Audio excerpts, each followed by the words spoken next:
Hello guys. आज मैं आप लोगों का अपने चैनल पर स्वागत कर रहा हूँ स्टडी मास्टर्स पर। इसमें बहुत दिनों से वीडियो नहीं पड़ी थी। आज हम लोग जो पढ़ेंगे उसका नाम है haloalkanes and haloarenes. आज हम लोग स्टार्ट कर रहे हैं अपना new chapter organic chemistry class 12 का। कॉन्ग्रेचुलेसन स्टूडेंट्स, मेरे एक चैनल पर वीडियो आते रहेंगे और आप सभी को थैंक यू बोलना चाहूँगा कि आप लोग मुझे सपोर्ट कर रहे हैं। Let's get ready.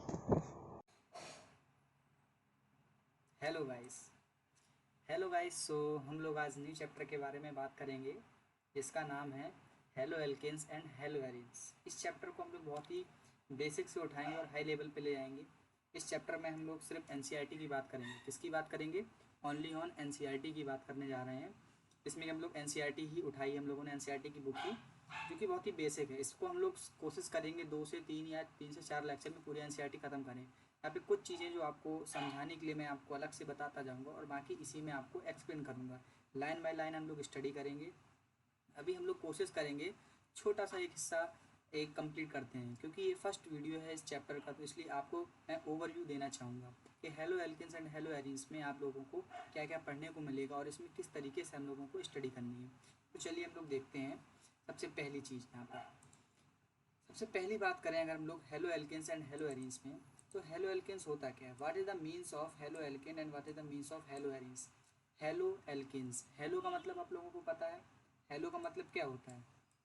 हेलो का मतलब होता क्या है? हेलो का मतलब होता है जिस तरीके से हमारा फ्लोरीन हो गया, क्लोरीन हो गया, ब्रोमीन हो गया, आयोडीन हो गया, ये सब किस में आते हैं? ये सब क्या है? ये सब एक हेलो है, हेलोजन एटम्स हैं, ठीक है। और ये जब एल्केन्स के साथ जुड़ते हैं तो उसको हम लोग क्या बोलते हैं? हेलो एल्केन्स, ठीक है। और इसी तरीके से हेलो एरीन्स। अब हेलो एल्केन्स और हेलो एरीन्स में डिफरेंस क्या है, हम लोग इसके बारे में सबसे पहले बात कर लेते हैं।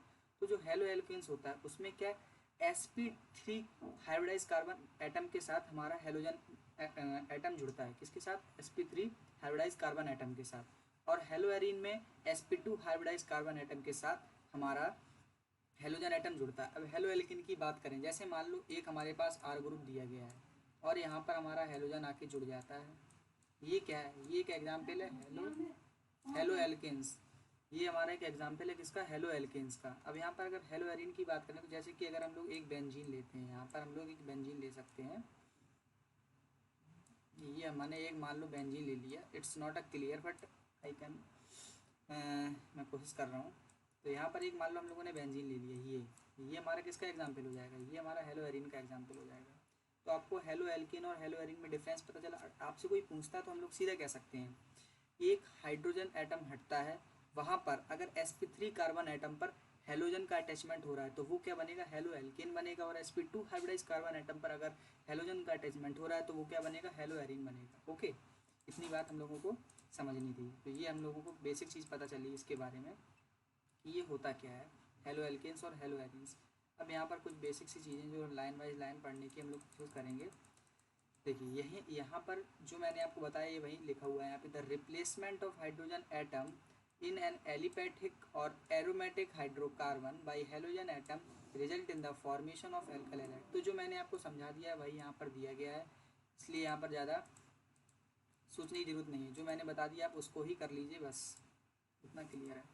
रीडिंग आप खुद से कर सकते हैं, मेन बच्चों को प्रॉब्लम क्या थी समझने में, तो उसको समझ लीजिए आप। यहाँ पर देखिए बोला गया है जब sp3 से अटैच हो तो sp2 से अटैच हो तो sp3 से हमने बता दिया आपको हेलो एल्केन बनता है। sp2 में जब हाइड्रोजन आइटम जुड़ता है तो क्या बनता है? हेलो एरीन बनता है। Okay, understood.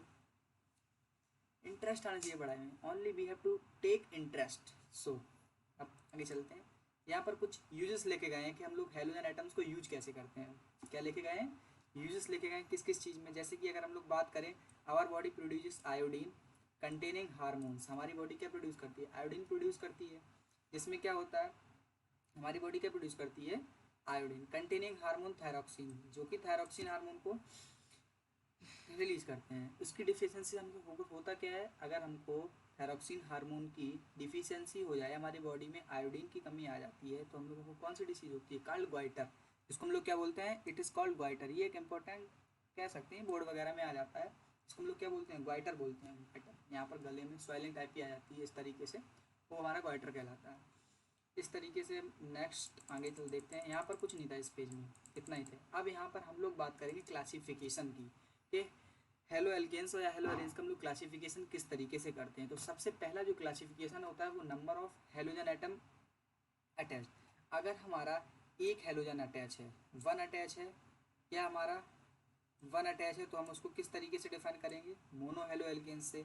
अगर हमारे पास टू हेलोजन अटैच हैं, ये देखिए टू हेलोजन अटैच हैं, तो हम उसको किससे बोलेंगे, डाई हेलो एल्केन। और यहाँ पर पूरे के पूरे थ्री दिए गए हैं, तो यहाँ पे हम लोग क्या यूज करेंगे, ट्राई हेलो एल्केन। इसी तरीके से अगर हम लोग बात करते हैं हेलो एरेंज की, इसकी बात करते हैं, इसी तरीके से हम लोग हेलो एरेंज की बात करते हैं। तो हेलो एरेंज में क्या आ जाता है, हेलो एरेंज में भी वही है, बस हेलो एरेंज में इसके पीछे जो लगता है वो हेलो एरेंज लगता है, और आगे जो लगाएंगे वो मोनो का मोनो ही रहेगा। अगर दो हेलोजन अटैच हैं तो हम लोगों का डाई हो जाएगा, थ्री हेलोजन अटैच है तो हम लोगों का ट्राई हो जाएगा। इस तरीके से हम लोग पता चला। और दूसरा, अब हम लोग नेचर पे किसके, कार्बन के नेचर के ऊपर डिपेंड करा के उसको क्लासीफाई करते हैं। अगर हमारा sp3 कार्बन एटम है, वहाँ पर भी जुड़ा हुआ है, तो क्या हुआ, एल्काइल हैलाइड्स और हेलो एल्केन्स के बारे में बात करेंगे यहाँ पर।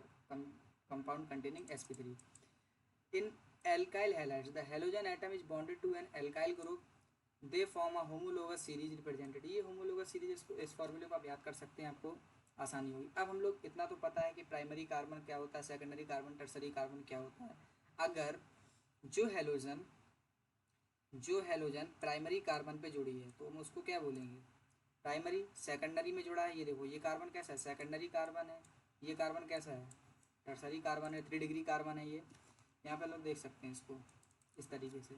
एलाइलिक हैलाइड, इसी के बेसिस पर हम लोग यहाँ पर डिफाइन करते हैं, इसके क्लासीफाई करते हैं इसको। सबसे पहला आता है एलाइलिक हैलाइड। एलाइलिक का मतलब क्या होता है, डबल बॉन्डेड कार्बन के नेक्स्ट कार्बन पर, ये होता है एलाइलिक का मतलब।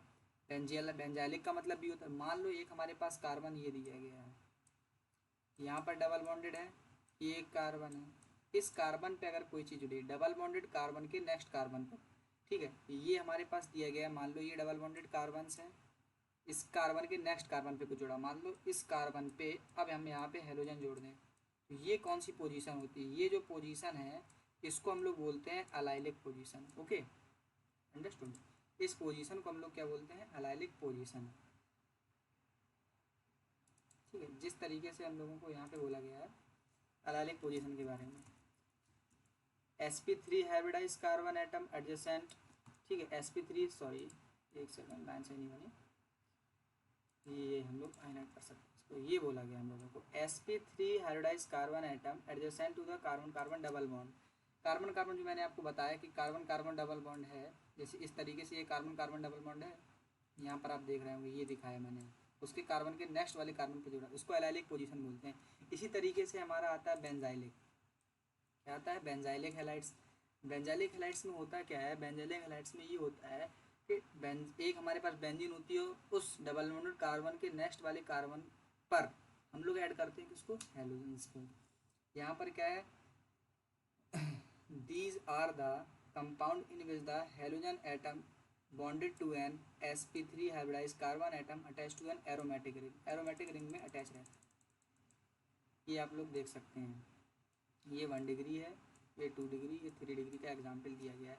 ये हमारे पास देखिए बेंजीन दी हुई है, ये हमारे पास बेंजीन दी हुई है, ये हमारी एलाइलिक पोजीशन का कार्बन है, और वहाँ पर ये हेलोजन हमारा जुड़ा हुआ है। ओके, अब compound containing sp2 hybridise carbon, उसको क्या बोलते हैं, जब हम लोग sp2 हाइब्रिडाइज कार्बन एटम पे जोड़ते हैं तो वहाँ पर हम लोग यूज करते हैं विनाइलिक। वो क्या होता है, विनाइलिक हैलाइड्स। विनाइलिक हैलाइड्स का आप सिंपल सा मतलब समझ सकते हैं कि जहाँ पर डबल बॉन्डेड कार्बन पे ही अगर हेलोजन एटम अटैच है तो समझ लीजिए वो विनाइलिक हैलाइड है। Okay, understood. सो यहाँ पर हम लोग बात करेंगे, these are the compound in which the halogen atom is bonded to a sp2 hybridized carbon atom of a carbon carbon double bonded atom। so जैसे कि हम लोग यहाँ पे देख रहे हैं, ये डबल बॉन्डेड कार्बन एटम है, और उसी कार्बन पे ही ये हमारा लगा हुआ है हेलोजन एटम। इसी तरीके से यहाँ पर हमने एक साइक्लिक कंपाउंड लिया है, जहाँ पर ये डबल बॉन्डेड कार्बन एटम है, और उसी कार्बन एटम पर ही ये लगा हुआ है क्या, हमारा हेलोजन एटम।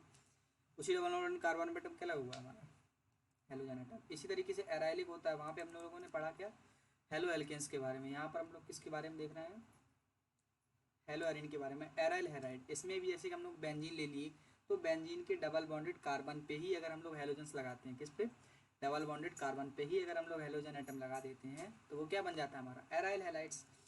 सो ये पोर्शन हमारा कंप्लीट हुआ। इसको आप लोग एक बार रीडिंग लगा सकते हैं। अब मैं आपको एक बार, आप ध्यान से सुनिएगा, बस आपको क्या है सुनना है। एक हमारा क्या होता है, allylic position, benzylic halide, vinylic halide and last में आता है एराइल हैलाइड्स। विनाइलिक की बात करें अगर हम लोग, विनाइलिक का मतलब होता है डबल बॉन्डेड कार्बन पे ही हेलोजन लगा हो, और एलाइल हैलाइड का मतलब होता है जैसे हमारे पास कोई एक बेंजीन दी गई है या बेंजीन टाइप कंपाउंड दिया गया है तो डबल बॉन्डेड कार्बन पे ही हेलोजन एटम लगा हो। और एक आता है हमारा इसी तरीके से बेंजाइलिक और एलाइलिक। एलाइलिक का मतलब आपको समझ में आया, carbon carbon carbon carbon double bonded के नेक्स्ट वाले कार्बन पर अगर कहीं पर भी हेलोजन एटम अटैच है then we can say that it is a allylic carbon. So अब हम लोग बात करेंगे जैसे नॉमनक्लेचर की। नॉमनक्लेचर की हम लोग बात करेंगे। नॉमनक्लेचर मतलब इनकी नेमिंग हम लोग कैसे करते हैं। यहाँ पर कॉमन नेम बहुत इंपॉर्टेंट होते हैं, क्योंकि जो एग्जाम में क्वेश्चंस आते हैं वो लोग हमको कहाँ पे फंसाते हैं, हम लोग फंसाते कॉमन नेम पर ही है। तो कॉमन नेम पर भी हमको फोकस करना है। यहाँ पर मैं आपको अभी समझाता हूँ, आप उसको देखिएगा। आपको मेन कॉमन नेम के लिए 4 चीज़ों का ध्यान रखना है। 4 बेसिक चीज़ें हैं, उनको मैं अभी समझाऊंगा आपको, तो आप उस चीज़ को समझ लीजिएगा। ओके, अंडरस्टूड, ठीक है। अब लोग नेक्स्ट चीज़ की बात करें, यहाँ पर देख सकते हैं आप, ये एक स्ट्रक्चर दिया गया। ये सारे स्ट्रक्चर्स तो आप लोग इनको लर्न ही कर लीजिए। ये क्या हमारा ब्रोमोबेंजीन, IUPAC नेम तो पता ही होना चाहिए इसका, क्या है, ब्रोमोबेंजीन। यहाँ पर 2 ब्रोमीन लगे हुए हैं तो ये क्या हो जाएगा, डाई ब्रोमोबेंजीन। 2 ब्रोमीन है, यहाँ पर 3 ब्रोमीन है, 3 ब्रोमीन से, तो ये क्या हो जाएगा, ट्राई ब्रोमोबेंजीन।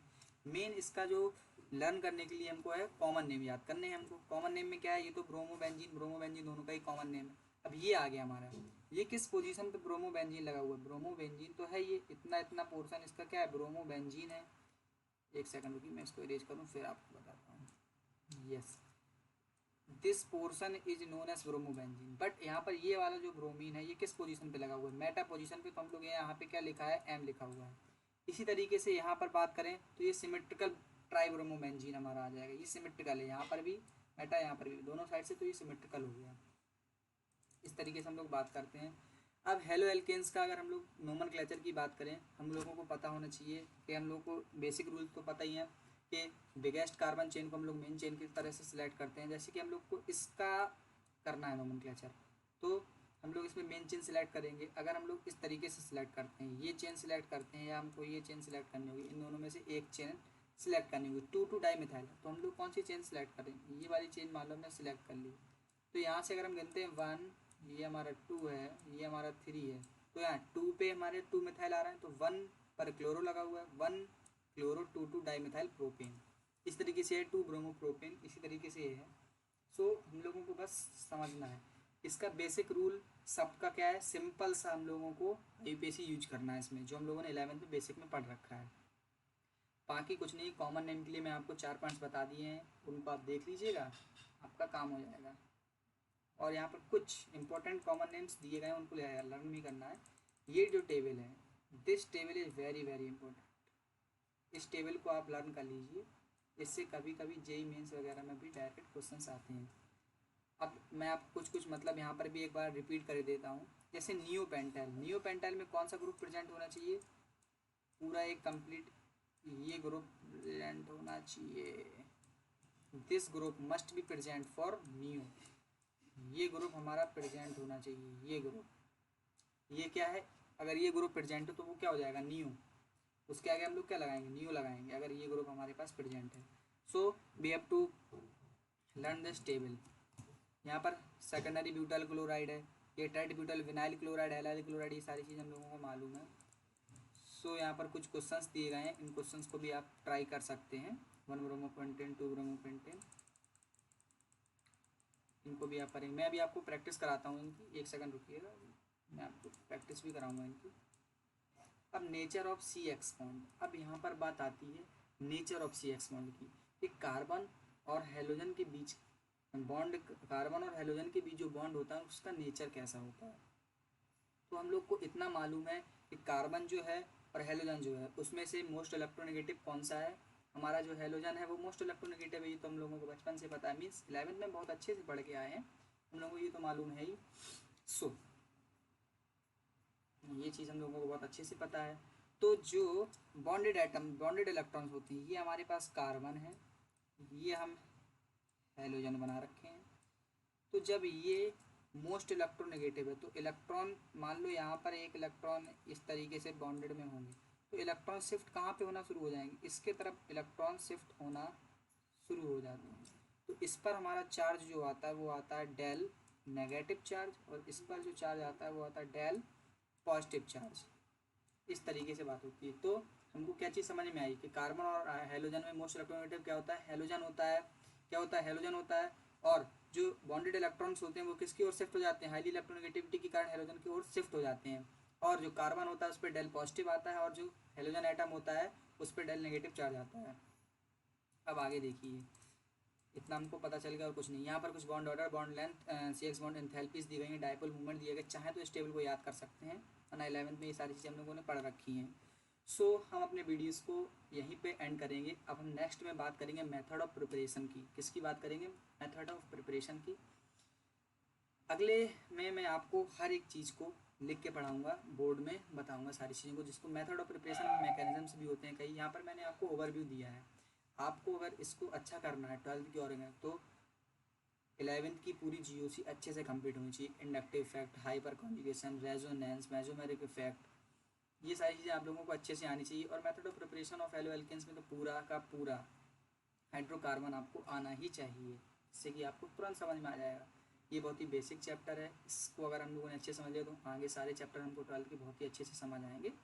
सो अब हम लोग कह सकते हैं कि आप लोगों को अब छुट्टी करनी चाहिए। Okay, so thank you guys, आप लोग देखते रहिए इसी तरीके से।